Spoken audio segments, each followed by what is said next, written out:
الرحمن علم القرآن خلق الإنسان علمه البيان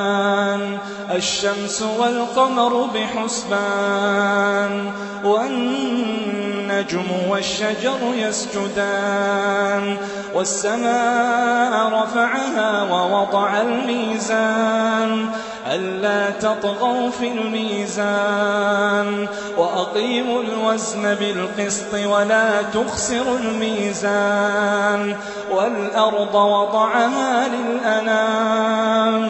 فيها فاكهة والنخل ذات الأكمام والحب ذو العصف والريحان فبأي آلاء ربكما تكذبان خلق الإنسان من صلصال كالفخار وخلق الجان من مارج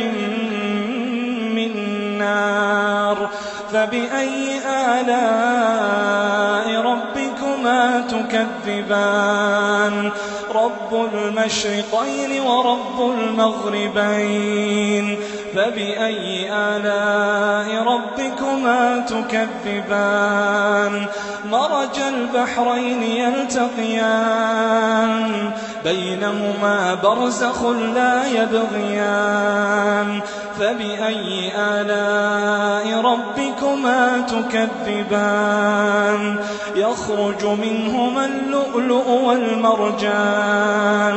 فبأي آلاء ربكما تكذبان وله الجوار المنشآت في البحر كالأعلام فبأي آلاء ربكما تكذبان كل من عليها فان كل من عليها فان ويبقى وجه ربك ذو الجلال والإكرام فبأي آلاء ربكما تكذبان يسأله من في السماوات والأرض كل يوم هو في شأن فبأي آلاء ربكما تكذبان سنفرغ لكم أيها الثقلان فبأي آلاء ربكما تكذبان يا معشر الجن والإنس